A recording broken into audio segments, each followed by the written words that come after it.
Hello दोस्तों, स्वागत है आपका हमारे चैनल यूपी एग्जाम क्विज़र में। दोस्तों, आज की वीडियो में हम 13 फरवरी से संबंधित उत्तर प्रदेश करंट अफेयर और इसके अलावा यूपी एग्जाम्स के लिए मोस्ट इंपॉर्टेंट करंट अफेयर के क्वेश्चंस को डिस्कस करेंगे और हर एक क्वेश्चन से रिलेटेड आपको फैक्ट भी बताएंगे। और वीडियो के अंत में हम आपसे एक क्वेश्चन भी पूछेंगे जिसका जवाब आपको कमेंट बॉक्स में देना है। और अगर आपको इसकी पीडीएफ डाउनलोड करनी है तो आप हमारे टेलीग्राम ग्रुप से इसकी पीडीएफ डाउनलोड कर सकते हैं। टेलीग्राम ग्रुप की लिंक आपको वीडियो के डिस्क्रिप्शन में मिल जाएगी। तो चलिए आज का वीडियो स्टार्ट करते हैं। पहला क्वेश्चन है, हाल ही में उत्तर प्रदेश सरकार द्वारा ग्रामीण क्षेत्रों में घरौनी प्रमाण पत्र वितरण आरंभ किया गया, इसका संबंध किस योजना से है? ऑप्शन नंबर ए है प्रधानमंत्री ग्रामीण आवास योजना, बी है इंदिरा गांधी आवास योजना, सी है मुख्यमंत्री आवास योजना और डी है प्रधानमंत्री स्वामित्व योजना। तो इसका जो करेक्ट आंसर है वो है ऑप्शन नंबर डी, प्रधानमंत्री स्वामित्व योजना। मुख्यमंत्री योगी आदित्यनाथ ने शुक्रवार को 11 जिलों के 1001 गांव के 1,57,244 लोगों को ग्रामीण आवासीय अभिलेख घरौनी वितरण की शुरुआत की। अब यहाँ पर जो ये वर्ड आया है घरौनी, तो घरौनी होता क्या है? तो ये समझिए, घरौनी भूमि का मालिकाना हक दिलाने वाला सरकारी कागज होता है और भू मालिकों को इसके तहत संपत्ति कार्ड वितरित किए जाते हैं। तो घरौनी एक अभिलेख होता है जो कि मालिकाना हक दिलाने वाला सरकारी कागज होता है। तो आप घरौनी समझ गए। अब यहाँ पर जो घरौनी अभिलेख है वो किस योजना के अंतर्गत दिए गए हैं? तो स्वामित्व योजना के अंतर्गत जो है ये वितरण किए गए हैं। तो स्वामित्व योजना क्या है? तो स्वामित्व योजना के बारे में जानते हैं। स्वामित्व योजना की शुरुआत हुई थी 24 अप्रैल 2020 को। कब? 24 अप्रैल 2020 को। इसकी शुरुआत किसने की थी? तो प्रधानमंत्री श्री नरेंद्र मोदी ने इसका शुभारंभ किया था। और किस विभाग ने स्वामित्व योजना को शुरू किया था? तो पंचायती राज मंत्रालय के द्वारा इस योजना को शुरू किया गया था। अब ये जो स्वामित्व योजना है, सो स्वामित्व योजना है क्या? तो स्वामित्व योजना के बारे में जानिए। इस योजना के अंतर्गत प्रधानमंत्री मोदी ने एक ई ग्राम स्वराज पोर्टल की शुरुआत की। इस पोर्टल पर ग्राम समाज से जुड़ी सभी समस्याओं की जानकारी रहेगी और किसान अपनी भूमि की जानकारी ऑनलाइन देख सकेंगे। और स्वामित्व योजना के अंतर्गत भू मालिकों को संपत्ति कार्ड वितरित किए जाते हैं। तो ये है स्वामित्व योजना। और अब उत्तर प्रदेश में भी स्वामित्व योजना के अंतर्गत संपत्ति कार्ड दिए जा रहे हैं जिसे घरौनी अभिलेख कहा जाता है। ठीक है, तो ये चीज आप समझ गए होंगे। अगला क्वेश्चन है, हाल ही में भारतीय कृषि अनुसंधान केंद्र द्वारा एक पौधे में एक साथ दो दो सब्जी उगाने का प्रयोग किया गया, यह संस्थान कहाँ स्थित है? ऑप्शन नंबर ए है लखनऊ, बी है वाराणसी, सी है झांसी और डी है जयपुर। तो इसका जो करेक्ट आंसर है वो है option number B, Varanasi. Varanasi के शाहजहांपुर में भारतीय सब्जी अनुसंधान संस्थान में शोध के बाद ऐसे पौधे उगाए हैं जिसमें दो अलग अलग सब्जियां लग रही हैं। ग्राफ्टिंग विधि द्वारा आलू बैगन के एक पौधे में और टमाटर बैगन एक पौधे में उगाए जा रहे हैं।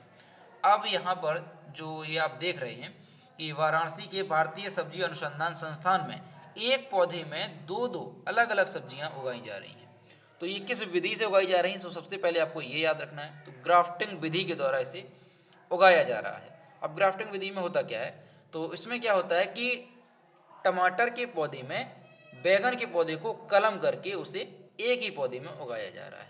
तो कलम करके मतलब एक ही पौधे में कलम करके दो दो प्रकार की सब्जियों को उगाया जा रहा है वाराणसी में।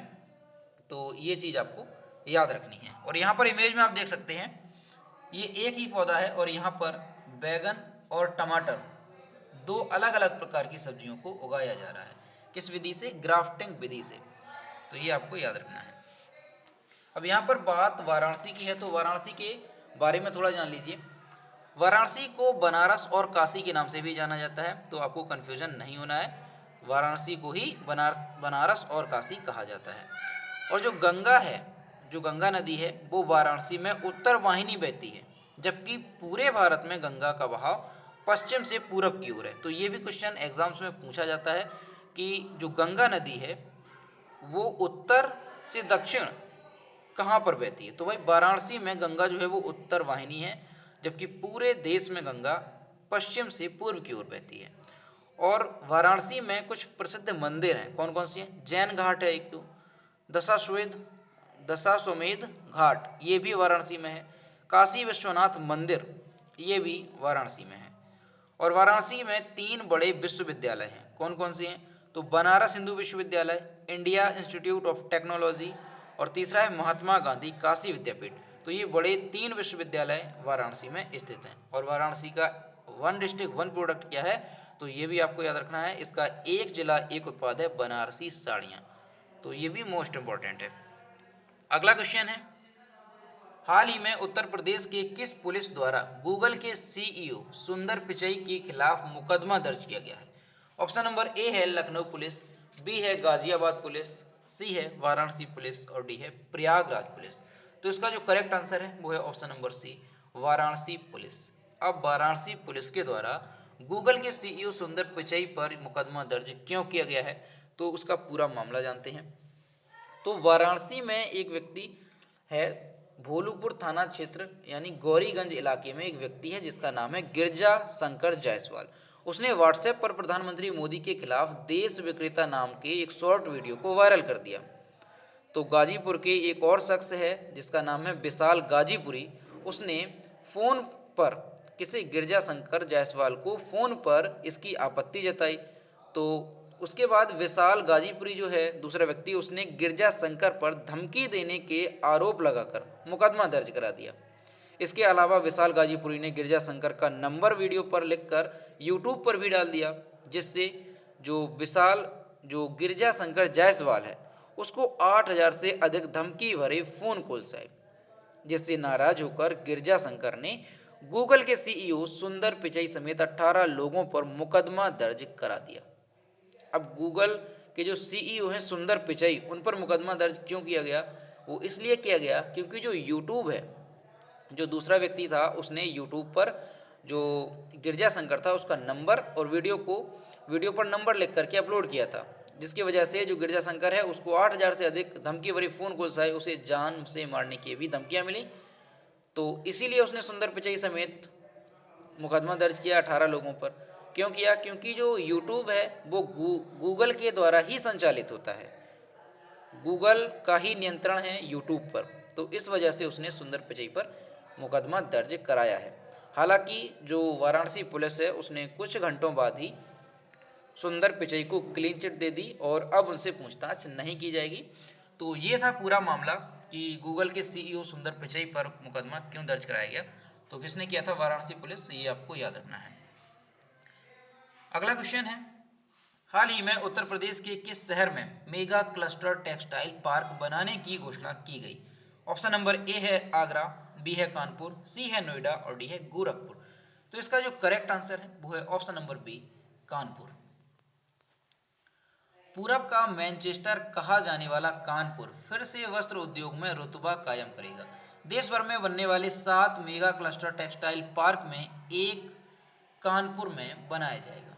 तो कानपुर को पूरब का मैनचेस्टर कहा जाता है, ये भी आपको याद रखना है, ये कई बार एग्जाम्स में पूछा गया है कि पूरब का मैनचेस्टर किसे कहा जाता है, तो कानपुर को कहा जाता है। और ये जो आप यहाँ पर देख रहे हैं मेगा क्लस्टर टेक्सटाइल पार्क, तो ये होता क्या है? तो देखिए इसमें क्या है कि कपड़े से संबंधित सिलाई, कटिंग समेत वस्त्र उद्योग से जुड़ी सभी काम मेगा टेक्सटाइल पार्क में किए जाते हैं और यहाँ पर कपड़ा का निर्माण भी किया जाता है। अब यहाँ पर बात कानपुर की है, तो कानपुर से संबंधित कुछ इंपॉर्टेंट क्वेश्चन देखते हैं जो एग्जाम्स में पूछे जाते हैं। तो ये क्वेश्चन ये पूछा जाता है कि जो 1857 की क्रांति हुई थी उसमें कानपुर से किसने नेतृत्व किया था?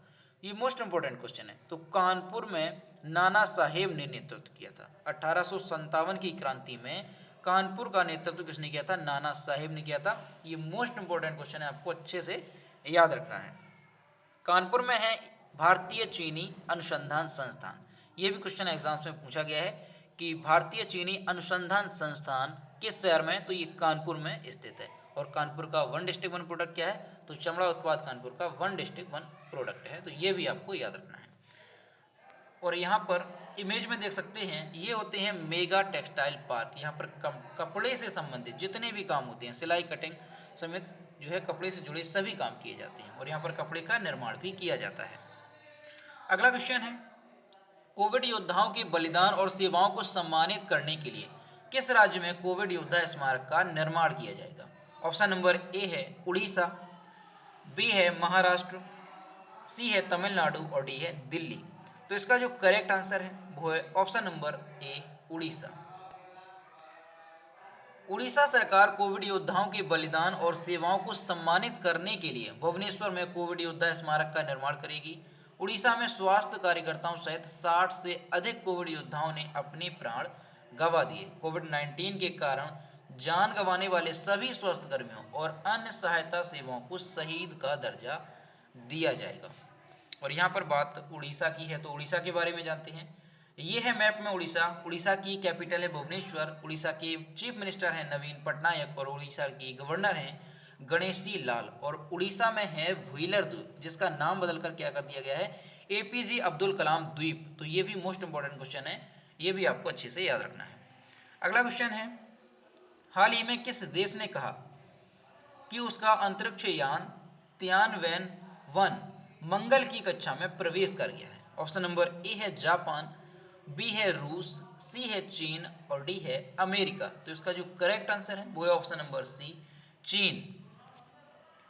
चीन ने कहा कि उसका अंतरिक्ष यान तियानवेन-1 मंगल की कक्षा में प्रवेश कर गया। चीन का अंतरिक्ष यान मंगल की सतह पर एक रोवर उतारने की तैयारी में है, जो वहां भूजल तथा प्राचीन जीवन के संभावित संकेतों से संबंधित विवरण जुटाएगा।